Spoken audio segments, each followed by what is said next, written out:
am Beck and this is Dave, and today we're going to be doing more of our Dresden podcast, as we've dubbed it, and we're going to be talking about the second Dresden book, Full Moon. If you haven't read Full Moon, probably don't watch this video. It's going to contain full moon spoilers. What do you think about Full Moon? Do you actually remember anything about it specifically? I think I remember more about this one than the first one. Okay, because something you said in our first video didn't happen in this and it happens in the sequel, I think. Oh, okay. So you might have mixed a few things together, which is why I asked. Because I had one scene in this book in my head as like a cinematic thing, and I wondered if anything stuck out like that for you.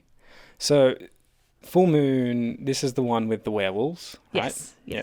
Which, might sound a bit cliche, werewolves in a fantasy novel, but they become very much a pillar, like a foundation of characters down the line. The society of the wizards and the magical people and pixies and these are all part of it, right? It's not just werewolves because it's werewolves who are a part of this magical world. So this is where we meet. Michael's not in this book, is he? No, he's not. Oh, he must be the third one, I guess. Third or fourth. So that means we don't meet the fairy godmother either yet, right? No, not yet. I love the opening of book 3, but we'll get to that. Yeah, we'll get to that. So this is the book where I remember Dresden, he kind of blows a fuse on his magic usage, right? Yes. Yeah, which is quite cool. Like, it's not unlimited power, you know? It's like using magic is like using a muscle, There's stamina involved. Yes. It takes effort. He describes how he uses magic as well in this book. Really? Oh, what was that? Like how he uses it from a place of goodness and passion and care and love. I guess it's more like life, how he views magic, like giving life and supporting life, whereas the Dark Wizards use their magic from pillars of hate and like negative things. Spite. So it's like it's revenge. Easier for them to find because they're obviously driven by these really like overpowering emotions. But Dresden reaches within himself in moments where he seems like he's lost a lot of his magic because he's used it up, but he can always find like a memory or a well of hope within him that might help get him over the line and like not die in a particular scene. So it's cool that you brought up the fact that he uses his magic like down almost to when he's not got it anymore, because it really does happen in this book. I imagine the passion and goodness, like that is a source of magic, but his body is also like a conduit in which to wield the magic. Yeah. And it strains his body as well, that we find out strains his mind. So, you can't just keep on going. And I love having those sort of, it's gone from maybe more of a soft magic system to like more of a hard magic system. Is that right? Soft magic, hard magic? Soft magic is like intangible, no real it's description, like whatever. But talking doorknobs. Sarah J. Maas.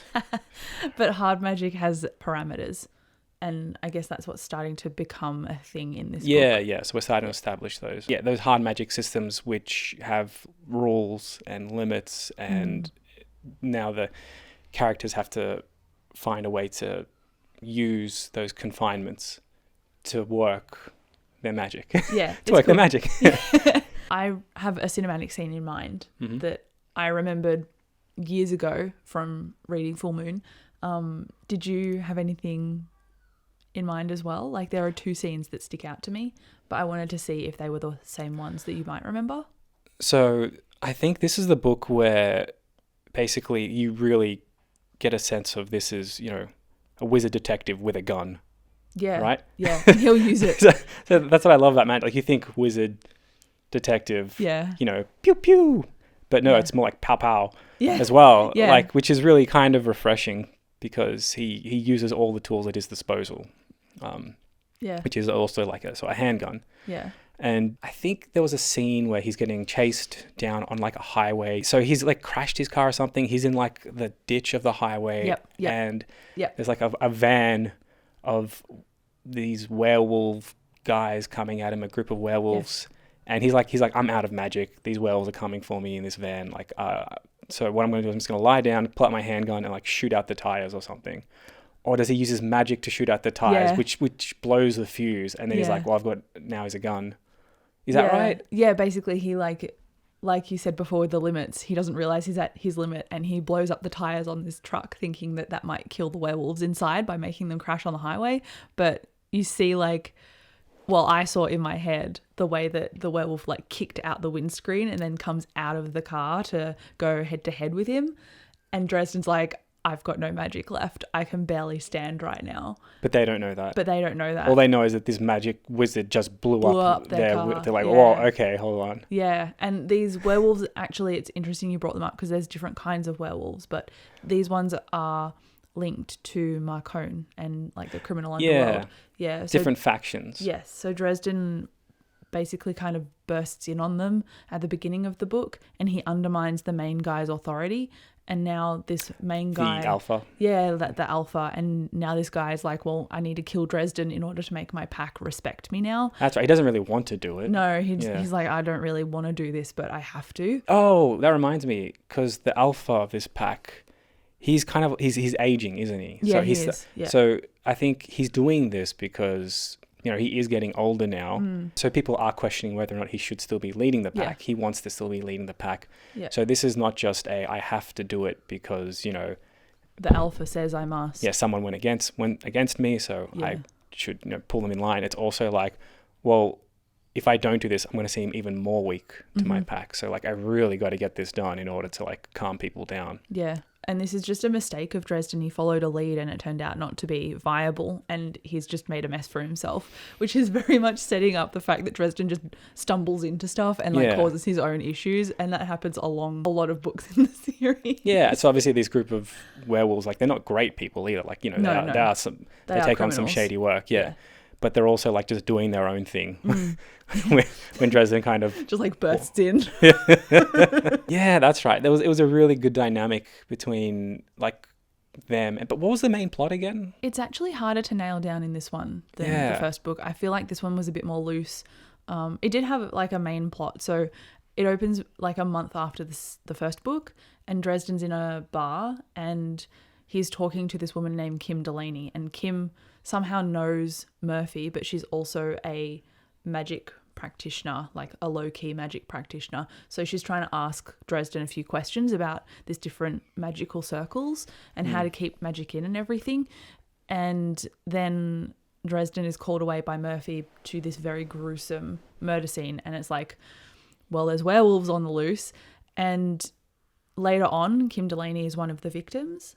And she was working with this guy who actually was the Loot Guru, which is a kind of werewolf, but it's a cursed werewolf and not like a born or made werewolf. Oh, yeah, I remember now. Yeah. Yeah. So Kim Delaney was trying to work out his circle because somebody got in and broke the circle and it turned out to be one of the criminals working for Marcone.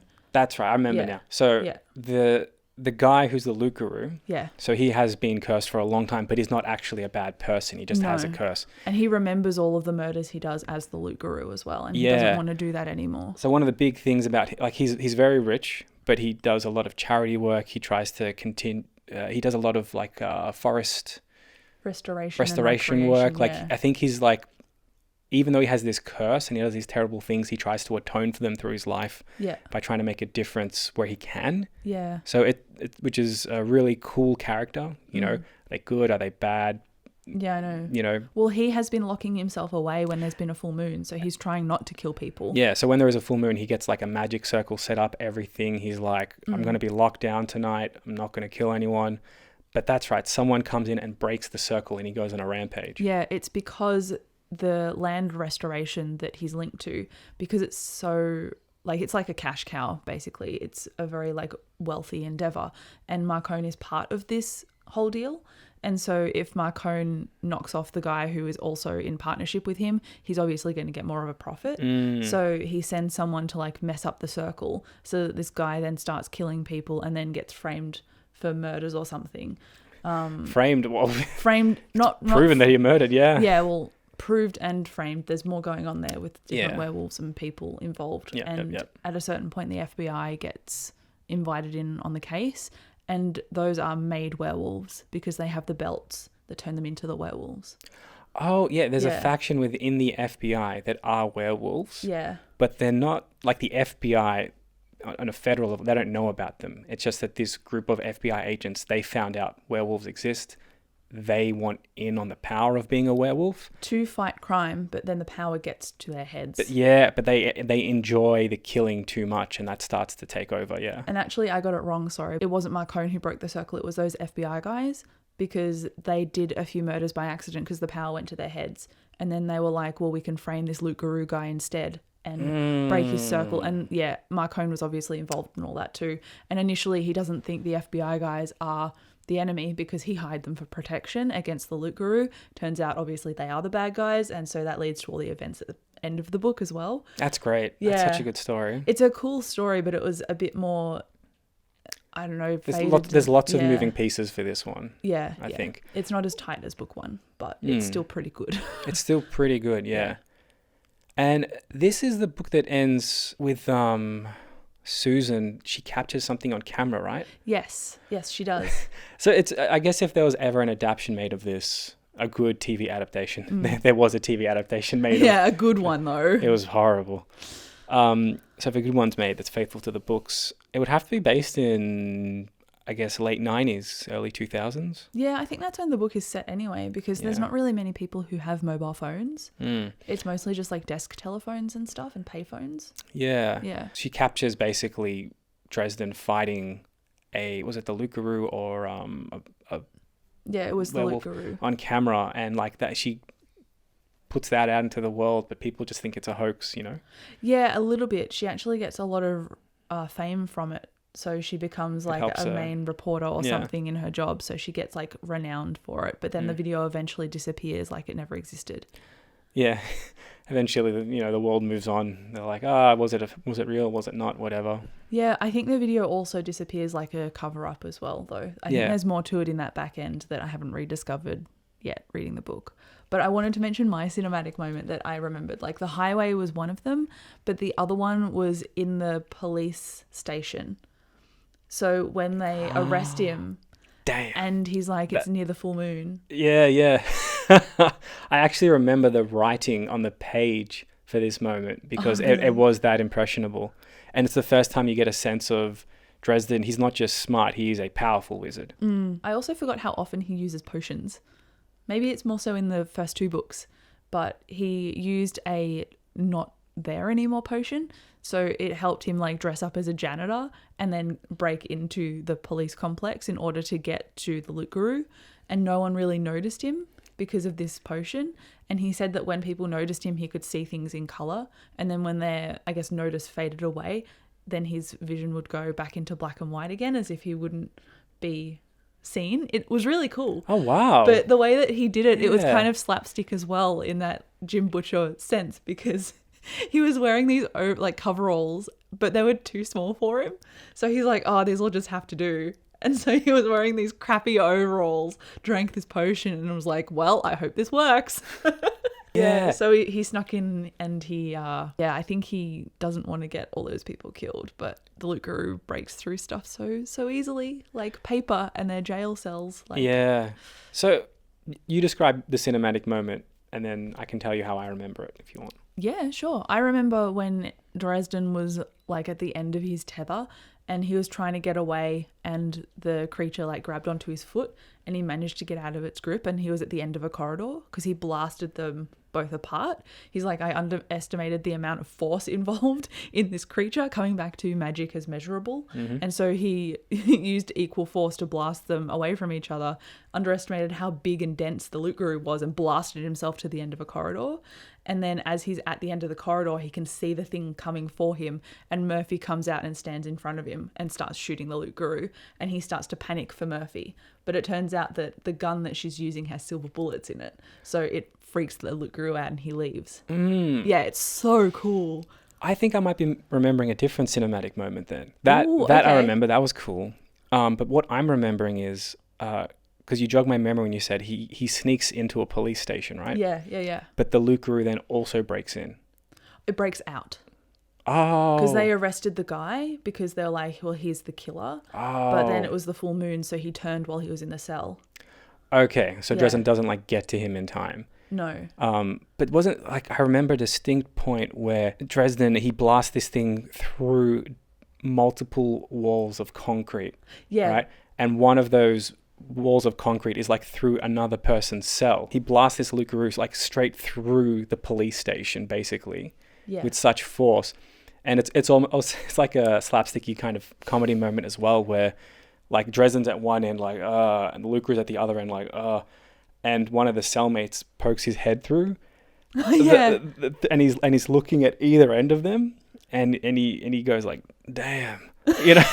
But the way that he wrote that, I remember he said he muttered the word with almost a reverence to it. Yeah. Like, he's not just saying like, damn, like pure comedy, but he's saying damn, like, whoa. Yeah. What? Yeah. What?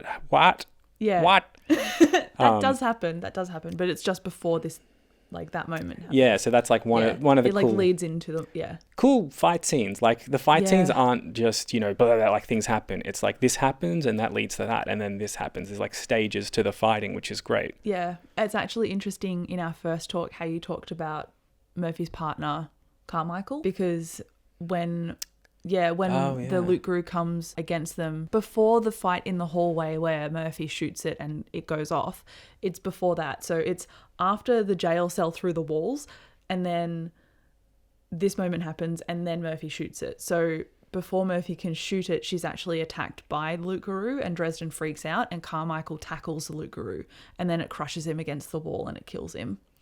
So that's how Carmichael dies. Oh. Yeah. Are they married or? No. They're just Murphy and Carmichael are just like dating. Copper partners. Oh, they're like partners as in like... Partners as in like will kill things. Yes, like, yes. Fight crime partners, yeah. Oh, I forgot about that. Yeah, so did I. Because is it... Sorry to interrupt you. No. I thought something happened to Carmichael in a sequel book. With it must be a different character. It's a different cop. It must be a different cop that this happens to. Anyway, those are book 3 spoilers. Yeah. But yeah, I completely forgot that's how Carmichael died. I thought he was around for a bit longer. And he's kind of the one that stuck by Murphy as well in Special Investigations. So I feel like this book, like the first book very much started Dresden's journey, but this book starts to spiral Murphy's journey as well in Special Investigations. I forgot about Special Investigations because that's like an area of the police force where they just kind of send people that they don't want to deal with. Yeah, they don't take it seriously. But then because Murphy actually starts finding these things and she starts realizing, hold on, Special Investigations, there is actually work here to be done, serious work, because magic exists and magical creatures exist and societies and glamour. And so she's trying to deal with, nobody's going to believe me, but there is work here for me to do, which is great because she wants to do good in the world and, you know, she wants to help people out. But now she has to learn about this entire other world that exists. Yeah.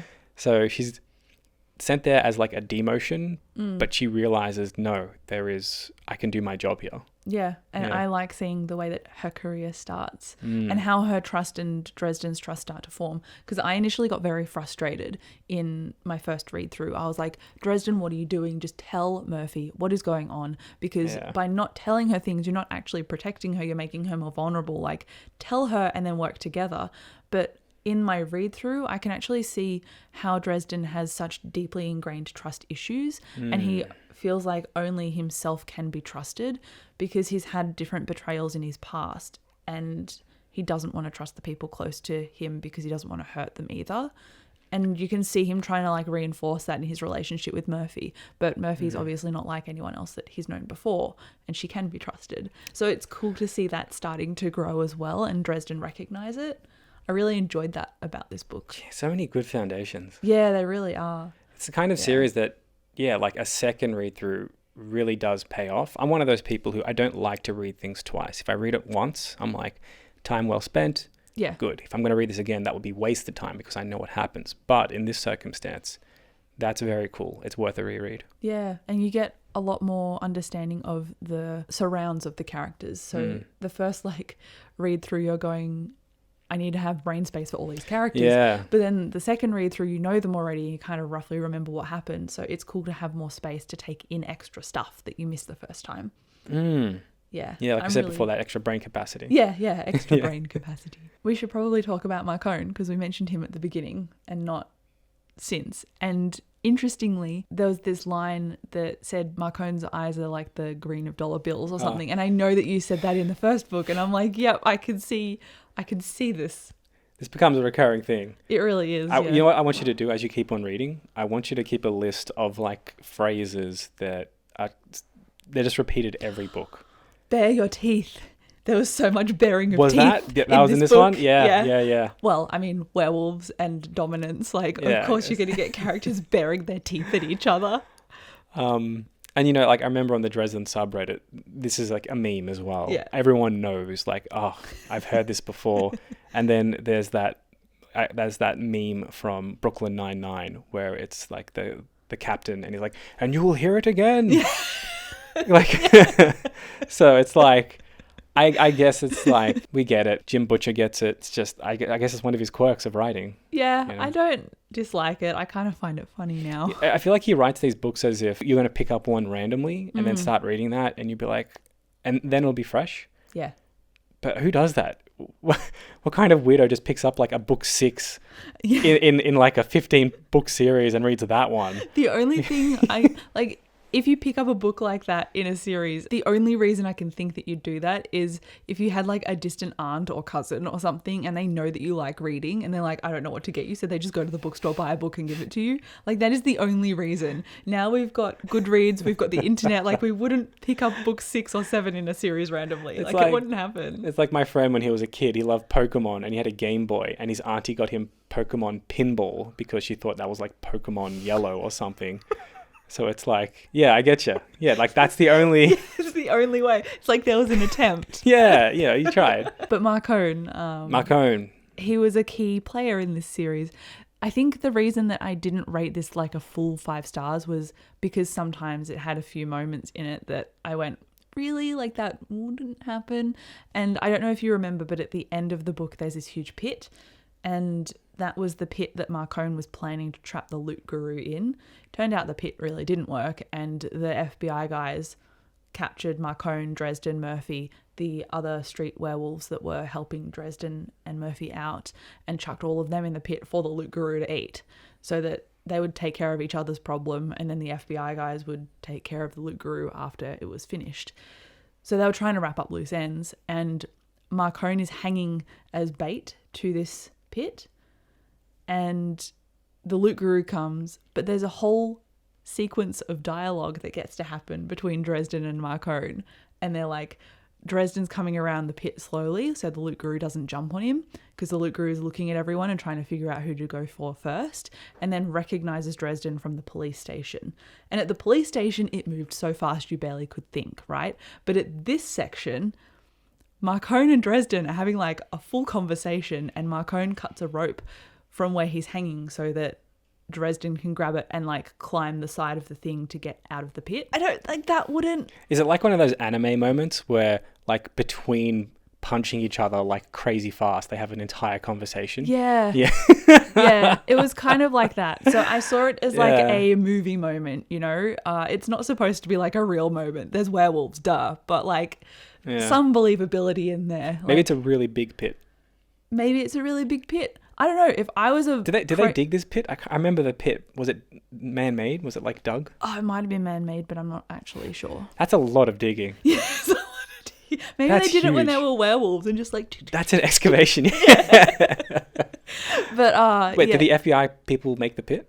I don't actually know. Marcone made the pit, but the FBI guys were hired by Marcone for protection, so I don't know. Marcone didn't know they were werewolves either, so who knows? Yeah. Who knows? Real quick, though, because you touched on werewolves helping out Dresden.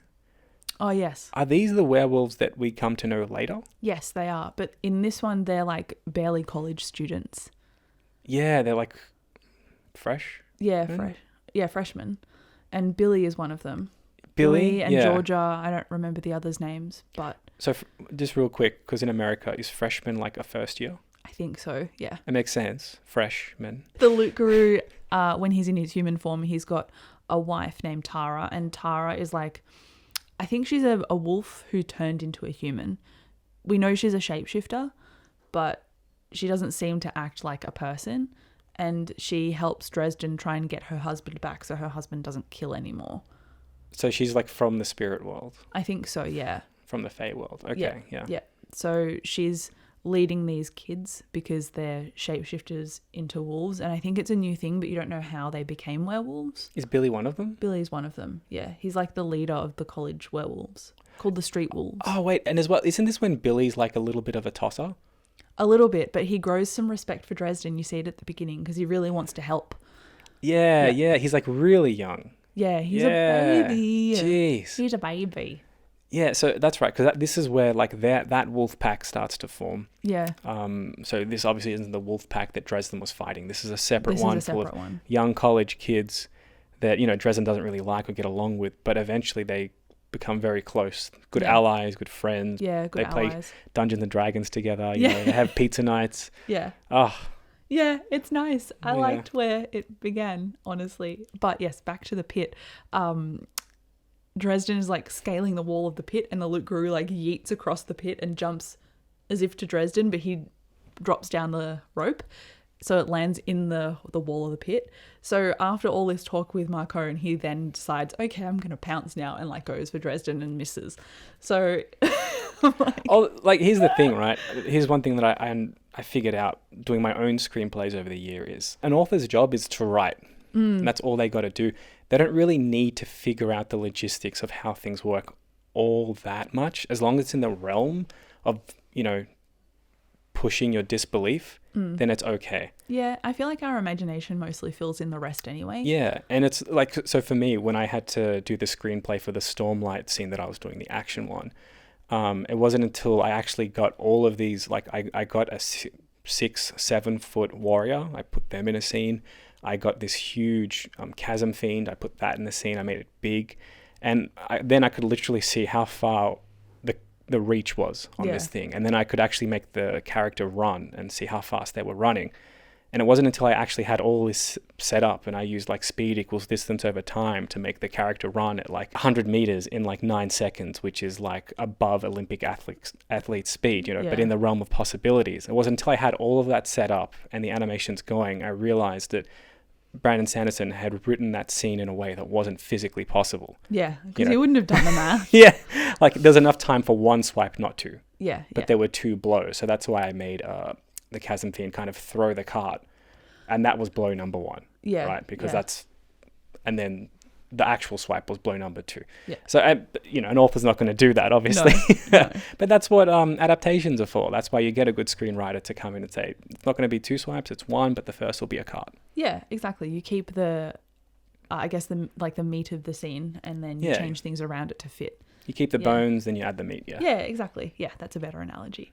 But yeah, it was funny at the end, watching the timing and everything. I was like, oh, he's got to have a one-off with the villain first in dialogue and be witty about it first. You know, Dresden would make a great animated series, I think. It really would. It really would. It's got the tone and the schlockiness of a animated series. You could really get a lot of that slapstick delivered really well in animation, you know? Yes, especially with expression as well. But I feel like we're getting away from the ending. Yeah, sorry. Yeah. I forgot actually that Dresden attacked one of the FBI guys. He's like an assistant, and he takes the belt from the assistant, and then after he gets out of the pit, Dresden puts the wolf belt on, so he becomes a werewolf to fight the werewolves.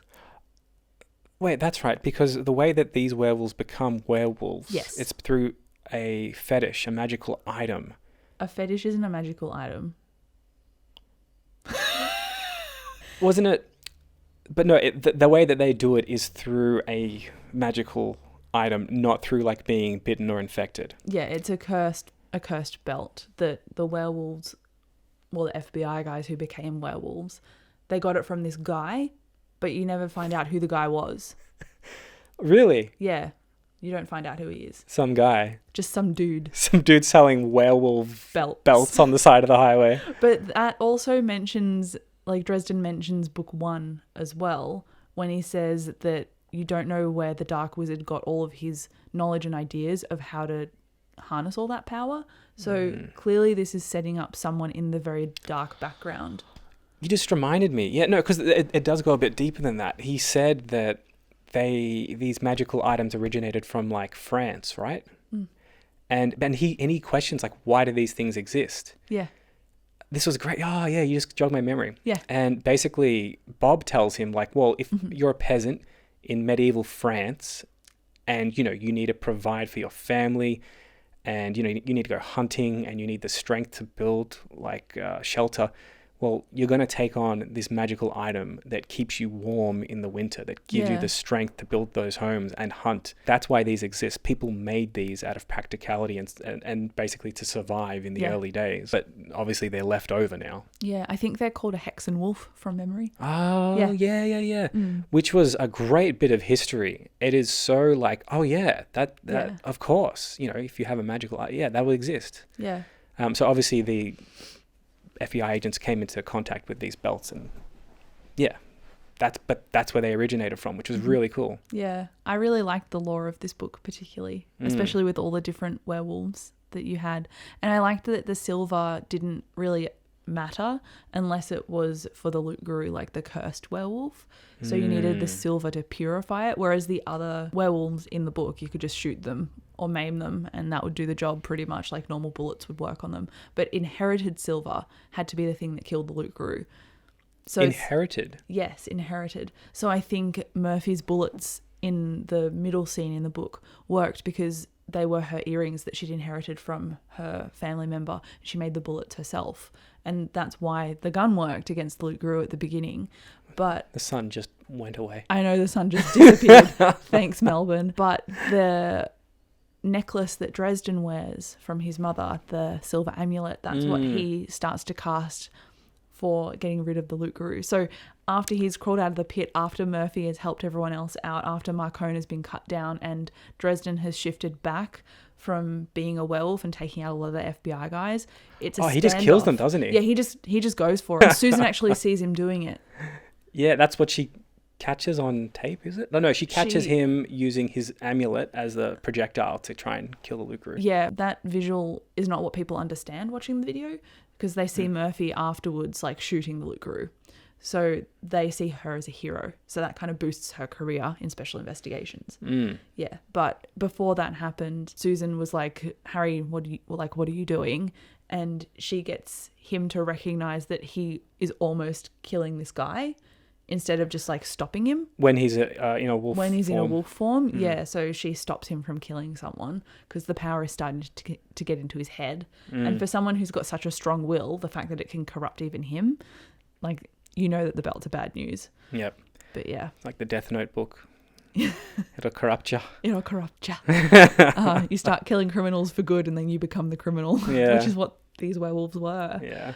But the standoff at the end was really cool with the Loot Guru, and it made Murphy and Dresden have to make a decision of protecting or telling, which was interesting because Murphy and Dresden are seemingly like at a standoff. I don't know if you remember this.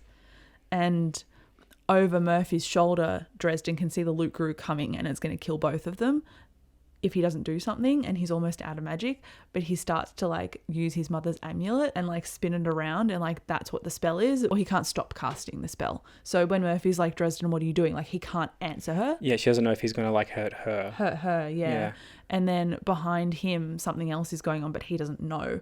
And Murphy's like, stop what you're doing, drop that, blah, blah, blah. And Dresden's like, I can't choose to listen to her. I have to do the spell. And you see like him release the spell at the Loot Guru at the same time as she shoots her gun. But she's actually shooting the FBI agent behind him that he didn't kill before in front of Susan. So she was saving his life and he was saving hers. But, I forgot that's how it went down. Yeah. Yeah. So I'm like, see, if you trusted each other at the beginning and you actually told each other stuff, you could easily have each other's back in a situation like this because you're going to have each other's back anyway. So that was just really, really cool. Character growth. That's great. Yeah. They basically had to be forced to trust each other. Yeah. Which makes sense. It does, yeah. Whew. The fact that Susan is still like, yeah, I'm keen to date Harry after she saw him like almost maiming someone as a werewolf. What a rush. Wow. Cool, yeah. So that was Full Moon. Well, go and read book 3 now. Yes, absolutely I will. I hope you like this chat about the different plot points in Full Moon.